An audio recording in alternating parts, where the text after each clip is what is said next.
What is going on, YouTube? Tyler here with False Neutral Media, alongside me, co-host, my brother Trevor, and we just got done with Paula. Round 18 or 1 of the outdoors. It was sick. I was there filming. I'll be at, Paula Hangtown this weekend, press day Friday, racing on Saturday, and then Washougal in a couple months. But dude, let's get into it, because obviously, and I'll start off with saying this, I should have gone with Jet or Tomac and not Prado. I kind of knew he was going to be a top, I thought he would be a top, but then it's like, yeah, he's never ridden or raced AMA or, in the States. But if we were to see him overseas, he would be destroying. But yeah, let's get into it. I agree with you. I also picked Prado as being a bit of a wild card, and I do think he will be a wild card this season. But I think it might be more when we start leaning towards the tougher sand tracks, stuff like Southwick, Millville, just all these different sort of East Coast outdoor tracks.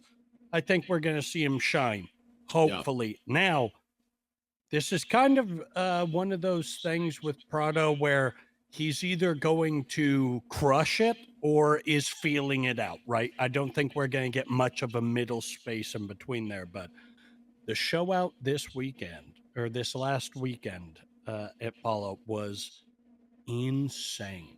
Yeah. Insane. So we've got 250 class. We're looking towards Levi Kitchen. We're seeing Juju Beaumare. We're seeing Hayden Deegan. We're seeing Hammaker. We're seeing all of these people with promise. But shooting out the gate was somebody I did not expect, and I want your opinion on this. The number 10 of Chance Hymas, kind of shocking a lot of people this weekend with some speed. How are we feeling about Chance Hymas? No, yeah, when qualifying was going on, I was sitting there like, holy crap, this dude is absolutely barking. And what is going on with everyone else? I thought Hayden would be, the fastest qualifier. And at the end of the day, qualifying is qualifying. Racing is racing. So, right. As long as everybody qualifies, gets a good or a decent, gate pick, it's all game on. Deegan said that, he had some trouble in the qualifying, and the track was pretty gnarly. It was nice. Dude, the ruts were insane. And it was a full out dogfight from qualifying all the way to Moto 2. But I was actually really impressed by Chance Hymas, and I'm kind of excited what he's going to bring to even Hangtown and the rest of the season in outdoors. Yeah, I think Chance Hymas had a little bit of energy we're not used to seeing from him. Which makes him kind of a contender, at least, I think, within the top 5 echelon of the 250 class. I think I could easily, after the performance we saw throughout the weekend, we could see him definitely shaking some stuff up, especially in these early rounds when everybody's trying to find the pace. And we've seen 250 class and 450 class, what we've known about outdoors ever since we first watch them. The most important thing is the start. If you can get out front and put some space between you and the competition, you're better off for it. And that brings me to somebody we saw slingshot their way to the lead. Dude, Ty Masterpool ripping that outside berm and launching it off the back wheel, and seeing that front come up and just seeing him literally praying to whatever deity he might believe in as he cratered past all of the other riders. Dude, seeing Masterpool come out off injury, coming back, putting on a show, putting on some speed, I think it's the cardio that kills him. But I think as we go through, Time Master Pool's either going to pull it together and be a real threat in that top 5 area, or we're looking at the curse happening again. Speaking of the curse, we didn't see much from Levi Kitchen Yeah, this weekend. I was kind of Not bummed. much of a reveal. Yeah. And you were saying, like, being trackside, seeing the ruts. I want you to talk to us for a little bit. Yeah, Seeing these 250s pushing it on this, and correct me if I'm wrong, right? You were there. A very single lined, smooth, and like blasted track. yeah. Seeing them move, who were you watching in the 250 class that you were like, oh, they're pushing and they're making ground? So with the track, it was definitely single or a 2 lane kind of track. But the rider that besides Hayden, that was like actually pushing, like Hayden was absolutely ripping. But honestly, I gotta give my hats off to Joe Shimoda. He was honestly on rails and showing us like, hey, my fingers are good. I'm ready. I'm here outdoors. And he is at Paula a lot. Every time I went down to just, film with with Dane and Mason Pappas and some other people and with Bar X and stuff, like he was always there. Always there riding, putting in the work. A lot of those guys do, but I was actually really pumped to see Joe Shimoda up there making moves, passing, and being a top contender. And I'm looking forward to seeing him on top battling for the championship this year for outdoors 100%. Yeah. Also, speaking of some speed, I mean, we saw Joe Shimoda when Hayden made the pass on Beaumare. Yeah. He almost got right into that second place slot. But speaking of that, I got to give credit where it's due. Juju Beaumare had some speed this weekend for a while. I don't think he really had the cardio to match it, but I think it's when you're getting used to these technical supercross tracks, you only get a little bit of time off before you're hitting these nationals where it's wide open. Yeah. He was showing some pretty good speed for these early rounds. We were also seeing, Marchbanks was up there. We saw Hammaker was up there. Um, it was a very interesting turnout for the 250s. We knew Hayden was going to be on it. We know how he is with outdoors. That's kind of his bread and butter. It's Yeah. incredible, right? You see this dude win a supercross championship, then you see him go to outdoors, and it's like, hey, I'm just going to keep the speed up. He's getting bad starts, chewing through the pack and outpacing everybody. I would like to see Beaumare and Juju step up and see if they can take turns just battling him to the finish. But if they're not going to step up, I think Deegan may be looking at some more sweeps coming up. That's my thoughts on the 250 class. What are yours after your takeaway from this weekend? No, yeah, I agree. I think the way Hayden is riding and his mindset and physical fitness and everything, he is ready for outdoors. Last year, with his injury, getting the surgery and stuff like that, really taking the time to heal. This year, he was actually able to practice, get ready for outdoors, and it definitely shows. Vial was definitely impressing me a lot. The PC Cowie guys definitely were. I wish we saw a lot more up top. Marchbanks was looking really good. He threw some whips for me on press day. They were like, dude, it was just awesome. The bikes sounded great.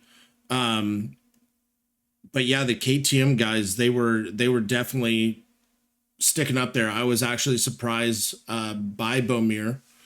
Now that you brought that up too, that he led as much as he did in those motos. So it was really cool, and it gives us a little taste to see where everyone's at. And coming into Hangtown, it's going to be the same as last year. There's going to be a little sand, probably a lot of sand.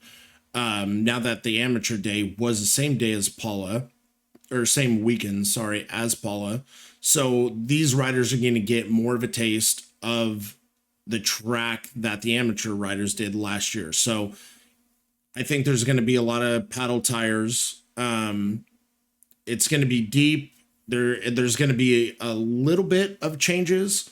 But I think after this round, like I said, seeing kind of where everyone is going into round 19, round 2 for outdoors, we're going to see everyone's fitness a lot more and where people are going to start standing before, going to some of these gnarlier, bigger jumps, faster tracks, elevation. So we're going to see what kind of bike changes they have to make and do, as well as, their mentality for outdoors, because it's a long day. It is a long day for these riders. But I'm definitely impressed by a lot of these guys. And I mean, getting into the 450s. Yeah, let's talk. You were saying getting into the mentality for outdoors. Speaking of mentality for outdoors, we got a bunch of pros coming back from injury. Yeah. And we know who went 1-1 for the weekend was Jet Lawrence. But I want to ask you, trackside, watching all day, seeing everybody in qualifying, seeing how everybody was on the bike, which rider coming back from injury impressed you the most? I think we all thought Jet was going to be running up top. I didn't expect Hunter to be blasting out the gate as fast as he was, in battling as hard as he was. So I want to ask your opinion. Who in the 450 class coming back from injury surprised you the most? Honestly, the riders, coming back from injury, the Lawrence brothers and even Eli, it was right. I was not expecting that at all, especially with the injuries that they had with Jet's knee and, Eli's leg, and then Jet's even his wrists and stuff. You could definitely see, I noticed that he is starting to do almost like a boxer's taping. You know what I mean? Like I don't know if it's because he gets like really bad, callus blisters, a lot of people were noticing that too. I don't think I've seen him really do that, or most of these riders do that. So I wonder if that definitely helps with maybe a little bit of grip as well. But dude, I mean, I was very impressed by Tomac and the way he was. Moto 2 was just phenomenal to watch. I mean, it was hard to, because I'm running around everywhere. You're not able to see everything like you can on TV. But watching those two battle like that, and Jet just on it, and Eli barking right behind him. I mean, in the interviews and stuff, Jet was just like, he was giving it all he had. With everything that's been going on with him, his brother, his team, and stuff like that. It was definitely very emotional for him, which, we all saw, which is understandable. Like, dude, coming back from an injury like that, missing out on Supercross title, and then straight into outdoors, man. I was very impressed by both Lawrence brothers. Hunter definitely impressed me, because I stated too, like, dude, Hunter's going to be a top 10, guy with all these dudes, maybe a top 5 guy. But seeing both of them, Moto 1 coming into that first corner, bumping bars, brother, right? Like, I was like, oh my gosh, we have a freaking race. Joey Savacci. We're back department? Dude, oh, yeah. I'm thinking we're back, right? Yeah.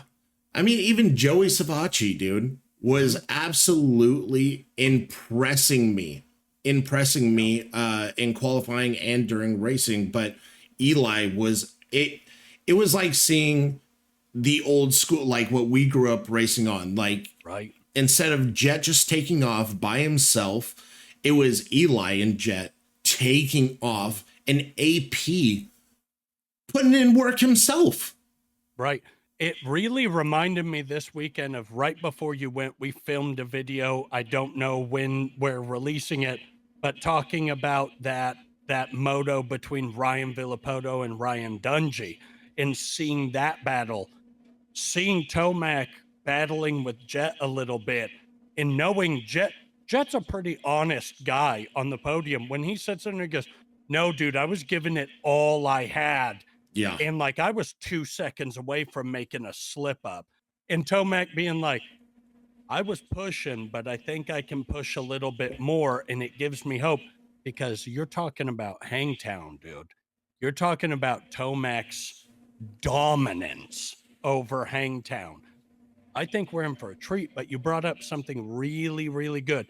We've talked about the people coming back from injuries. Now let's talk about the riders that are sustaining their speed from the end of the Supercross season with Aaron Plessinger right on it with Hunter Lawrence. And you could even tell Hunter was like, hey, where's this speed coming from? I'm not used to AP challenging me like this. And we're Yeah. seeing AP charge to the very end, and it pays off. This consistency. Again, we've talked. It's not Supercross or Motocross or Super Motocross champions. It's all championships are consistency. Speaking of that, we saw Chase Sexton. A whole lot of misfortune. You're starting the season off rough. And I'm telling you right now, seeing the speed that we're seeing from AP, even Malcolm Stewart at times during the moto, even Yeah. from Hunter Lawrence, RJ Hampshire is now knocking people from top 5 to top 10. Could it be that he should have moved up sooner? Hey, I bet you Husqvarna after this weekend is going, fuck, dude, we should have had RJ up there sooner. Yeah. Because it looks like he's going to be able to, we were watching people pass RJ, but he would be on it, learning their lines, maneuvering the 450 in a way he just couldn't with the 250. So I think RJ is going to be up there giving a big hard time to, Hunter Lawrence, to AP, to Malcolm Stewart. So that's going to switch it up with Justin Cooper as well, who we also saw some speed from, right? So I think with the 450 class, we are in for a season because Chase is going to be mad at this round's finish, right? There's no way he's happy starting the outdoors like this as the defending champ. Yeah. We've got Jet going 1-1 sweep. We've got Tomac only getting second by a couple of seconds gap, right? This is giving me hope for the 450 classes. Hey, 250s was crazy during Supercross. 450s was crazy. Now everybody's back. Everybody's trying to be on top. I think we're set up for a perfect outdoor season. And I'm hoping Prada can get it together, man.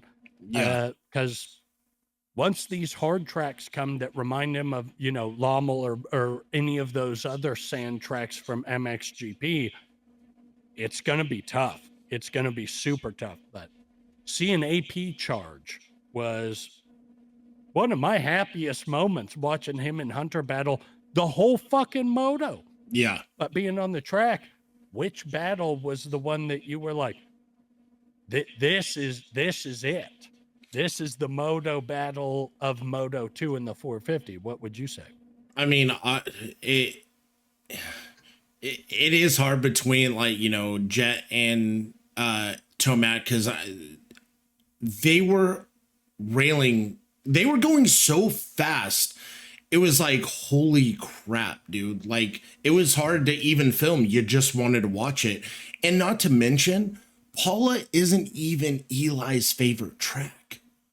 Right. Eli doesn't even like that track. So for him to go out, show that statement that, hey, I'm here to race and I still have it in me. I still got beast mode to show. And he definitely did. I know, there was a couple mistakes towards the end of the moto, but no, I think that battle itself was probably the highlight for me. Just seeing that. But I mean, it's pretty close to seeing, AP and Hunter having their own battle and then Hunter making that mistake and just being consistent with AP and staying right there. It is all consistency. We're gonna say it all the time. That's all it Right. is, especially in the 450 class. Even Hayden said, "Hey, in the 250 class, all you got to do is be consistent, just like the 450 class. It doesn't matter. Like if you're Mm-hmm. getting up on top of the podium and you're being consistent and you're coming out to do your job, you're gonna win championships." Hayden's Right. already talking about it for the 250. I do wish, I'm not trying to go back to 250s, but I will say one thing. No, go ahead. I do wish Cole Davies was there. That's all I'll say. I wish Cole Right. Davies was out there. But Right. staying on the 450s, and just let's just talk Chase Sexton's little incident there. Also, I don't know what happened with his goggles. I don't know Mm-hmm. why he took them off. I wonder if there was, I will say, being on the track very close, there was a lot of big rocks. There was a lot Right. of rocks. That roost has got to hurt 100%. Mm-hmm. Whether you're having MX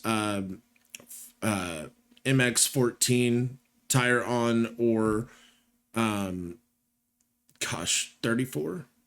I could be saying them wrong. You guys could totally correct Mm-hmm. me. I'm spacing out on tires, but whether you got, a regular tire or a paddle tire on, you're feeling all of that roost. And even AP was saying, I Right. think I got it on camera when after Moto 2, he came in and he told, what was it, his mechanic, he was just like, "I feel great, except from here to here, guaranteed purple."